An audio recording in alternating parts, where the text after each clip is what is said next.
wanted to give you 4 specific examples that I'm going to cover at the end about how a product called Silk tripled their sales by doing one thing, how an artist named Jeff Koons went from being a nobody to making a whole bunch of money and having a lot of impact, to how Frank Gehry redefined what it meant to be an architect, and one of my biggest failures as a marketer in the last few years, a record label I started that had a CD called Sauce. But before I can do that, I got to tell you about sliced bread and a guy named Otto Rohwedder.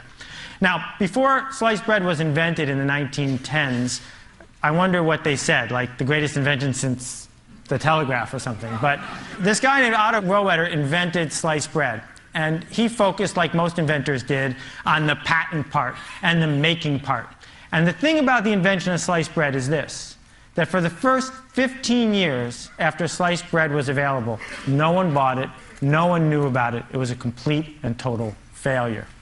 And the reason is that until Wonder came along and figured out how to spread the idea of sliced bread, no one wanted it. That the success of sliced bread, like the success of almost everything we've been talking about at this conference, is not always about what the patent is like or what the factory is like. It's about, can you get your idea to spread or not?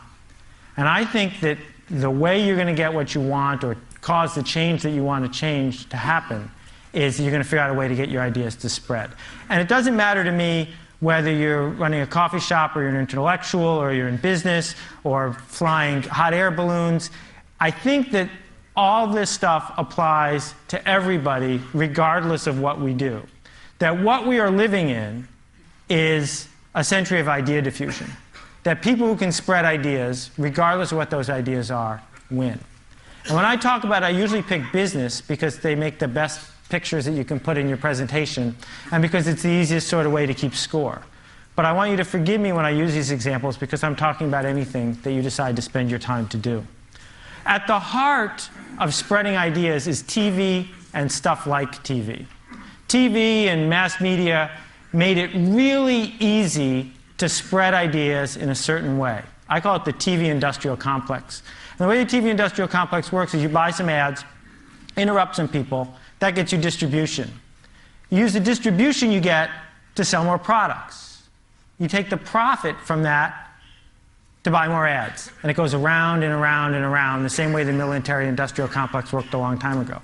That model of, and we heard it yesterday, if we could only get on the homepage of Google, if we could only figure out how to get promoted there, if we could only figure out how to grab that person by the throat and tell them about what we want to do, if we could do that, then everyone would pay attention, we would win. Well, this TV industrial complex informed my entire childhood and probably yours. I mean, all of these products succeeded because someone figured out how to touch people in a way that they weren't expecting, in a way they didn't necessarily want, with an ad over and over and over again until they bought it. And the thing that's happened is they canceled the TV industrial complex.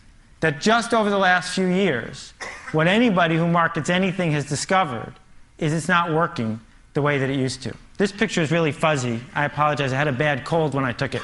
But the product in the blue box in the center is my poster child. Right? I go to the deli. I'm sick. I need to buy some medicine.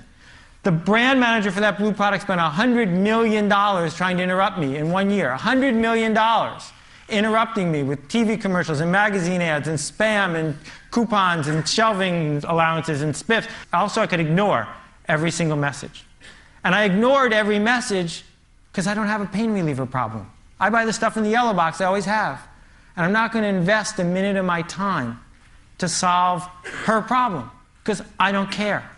Imagine what the world was like 40 years ago when it was the Saturday Evening Post and Time and Newsweek. Now there are magazines about water. New products from Coke Japan, water salad. Okay? Coke Japan comes out with a new product every 3 weeks because they have no idea what's going to work and what's not. This, I couldn't have written this better myself. It came out 4 days ago. I circled the important parts so you can see them here. They've come out, Arby's is going to spend $85 million promoting an oven mitt with the voice of Tom Arnold, hoping that that will get people to go to Arby's and buy a roast beef sandwich. Now, I want you to try to imagine what could possibly be in an animated TV commercial featuring Tom Arnold that would get you to get in your car, drive across town, and buy a roast beef sandwich. You know, this is Copernicus, and he was right when he's talking to anyone who needs to hear your idea. The world revolves around me. Me, my favorite person, me. I don't want to get email from anybody. I want to get me-mail. So consumers, and I don't just mean people who buy stuff at the Safeway. I mean people at the Defense Department who might buy something, or people at, you know, the New Yorker who might print your article. Consumers don't care about you at all. They just don't care. Part of the reason is they got way more choices than they used to and way less time. And in a world where we have too many choices and too little time, the obvious thing to do is just ignore stuff. And my parable here is you're driving down the road and you see a cow and you keep driving. Because you've seen cows before. Cows are invisible. Cows are boring. Who's going to stop and pull over and say, oh, look, a cow? Nobody. But if the cow was purple, isn't that a great special effect? I could do that again if you wanted. If the cow was purple, you'd notice it for a while. I mean, if all cows are purple, then you get bored with those too. The thing that's going to decide what gets talked about, what gets done, what gets changed, what gets purchased, what gets built is it remarkable? And remarkable is a really cool word because we think it just means neat. But it also means worth making a remark about. And that is the essence of where idea diffusion is going. That two of the hottest cars in the United States is a $55,000 giant car, big enough to hold a Mini in its trunk. People are paying full price for both, and the only thing they have in common is that they don't have anything in common. Every week, the #1 best-selling DVD in America changes. It's never The Godfather, it's never Citizen Kane, it's always some third-rate movie with some second-rate star. But the reason it's #1 is because that's the week it came out. Because it's new, because it's fresh, because people saw it and said, I didn't know that was there, and they notice it. Two of the big success stories the last 20 years in retail. One sells things that are super expensive in a blue box, and one sells things that are as cheap as they can make them. The only thing they have in common is that they're different. We're now in the fashion business. No matter what we do for a living, we're in the fashion business. And the thing is, people in the fashion business know what it's like to be in the fashion business. They're used to it.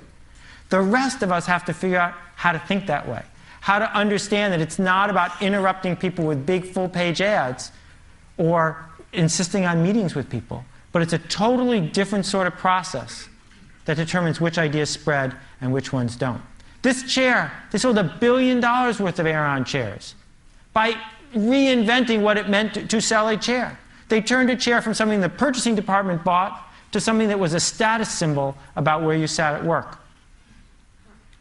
This guy, Lionel Poulain, the most famous baker in the world, he died 2.5 months ago, and he was a hero of mine and a dear friend. He lived in Paris. Last year he sold $10 million worth of French bread, every loaf baked in a bakery he owned by one baker at a time in a wood-fired oven. And when Lionel started his bakery, the French poo-pooed it. They didn't want to buy his bread. It didn't look like French bread. It wasn't what they expected. It was neat, it was remarkable, and slowly it spread from one person to another person until finally it became the official bread of 3-star restaurants in Paris. Now he's in London and he ships by FedEx all around the world. What marketers used to do is make average products for average people. That's what mass marketing is. Smooth out the edges. Go for the center. That's the big market. They would ignore the geeks and, God forbid, the laggards. It was all about going for the center. But in a world where the TV industrial complex is broken, I don't think that's the strategy we want to use anymore. I think the strategy we want to use is to not market to these people, because they're really good at ignoring you, but market to these people because they care. These are the people who are obsessed with something. And when you talk to them, they'll listen because they like listening. It's about them. And if you're lucky, they'll tell their friends on the rest of the curve, and it'll spread. It'll spread through the entire curve. They have something I call otaku. It's a great Japanese word. It describes the desire of someone who's obsessed to, say, drive across Tokyo to try a new ramen noodle place, because that's what they do. They get obsessed with it. To make a product, to market an idea, to come up with any problem you want to solve that doesn't have a constituency within otaku is almost impossible. Instead, you have to find a group that really desperately cares about what it is you have to say, talk to them, and make it easy for them to tell your friends. There's a hot sauce otaku, but there's no mustard otaku. That's why there's lots and lots and lots of kinds of hot sauces and not so many kinds of mustard. Not because it's hard to make interesting mustard. You can make interesting mustard. But people don't because no one's obsessed with it, and thus no one tells their friends. Krispy Kreme has figured this whole thing out. Krispy Kreme has a strategy. And what they do is they enter a city, they talk to the people with the otaku, and then they spread through the city to the people who have just crossed the street. This yo-yo right here costs $112, but it sleeps for 12 minutes. Not everybody wants it, but they don't care. They want to talk to the people who do, and maybe it'll spread. These guys make the loudest car stereo in the world. It's as loud as a 747 jet. You can't get in. The car's got bulletproof glass on the windows because they'll blow out the windshield otherwise. But the fact remains that when someone wants to put a couple speakers in their car, if they've got the otaku or they've heard from someone who does, they go ahead and they pick this. It's really simple. You sell to people who are listening, and maybe, just maybe, those people tell their friends. So when Steve Jobs talks to 50,000 people at his keynote, right, who are all tuned in from 130 countries watching his 2-hour commercial, that's the only thing keeping his company in business, is that those 50,000 people care desperately enough to watch a 2-hour commercial and then tell their friends. Pearl Jam, 96 albums released in the last 2 years. Everyone made a profit. How? They only sell them on their website. Those people who buy them on their website have the otaku, and then they tell their friends, and it spreads, and it spreads. This hospital crib costs $10,000, 10 times the standard. But hospitals are buying it faster than any other model. Hard candy nail polish doesn't appeal to everybody, but to the people who love it, they talk about it like crazy. This paint can right here saved the Dutch Boy Paint Company, making them a fortune. Cost 35% more than regular paint, because Dutch Boy made a can that people talk about, because it's remarkable. They didn't just slap a new ad on the product, they changed what it meant to build a paint product. AmIHotOrNot.com. Every day, 250,000 people go to this site, run by 2 volunteers, and I can tell you they're hard graders. And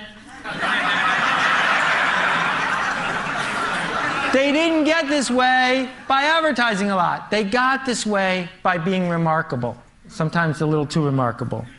And this picture frame has a cord going out the back, and you plug it into the wall. My father has this on his desk, and he sees his grandchildren every day, changing constantly. And every single person who walks into his office hears the whole story of how this thing ended up on his desk. And one person at a time, the idea spreads. These are not diamonds. Not really. They're made from cremains. After you get cremated, you can have yourself made into a gem. Oh, you like my ring? It's my grandmother.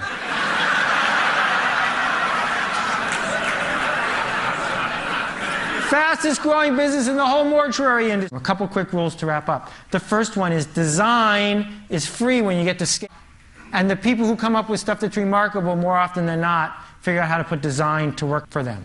Number 2, the riskiest thing you can do now is be safe. Procter & Gamble knows this. Right? The whole model of being Procter & Gamble was always about average products for average people. That's risky. The safe thing to do now is to be at the fringes. Be remarkable. And being very good is one of the worst things you can possibly do.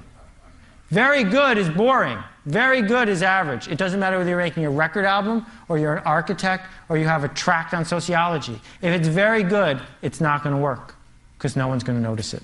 So, my 3 stories. Silk put a product that does not need to be in the refrigerated section next to the milk in the refrigerated section. Sales tripled. Why? Milk, milk, milk, milk, milk, not milk.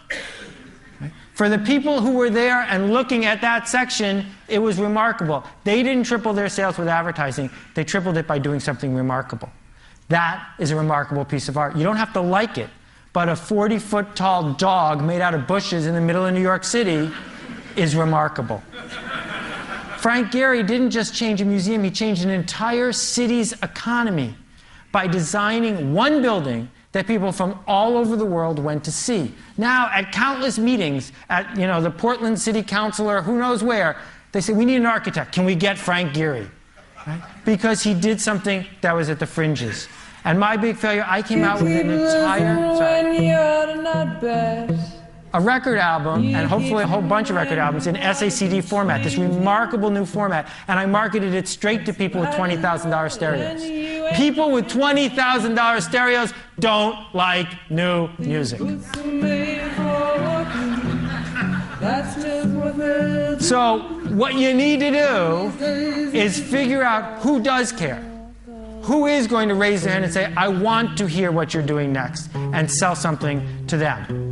The last example I want to give you, this is a map of Soap Lake, Washington. As you can see, if that's nowhere, it's in the middle of it.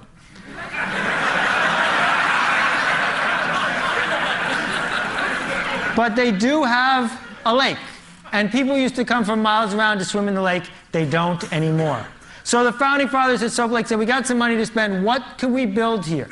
And like most committees, they were going to build something pretty safe. And then an artist came to them. This is a true artist rendering. He wants to build a 55-foot tall lava lamp in the center of town. That's a purple cow. That's something worth noticing. I don't know about you, but if they build it, that's where I'm going to go. Thank you very much for your attention. I appreciate it.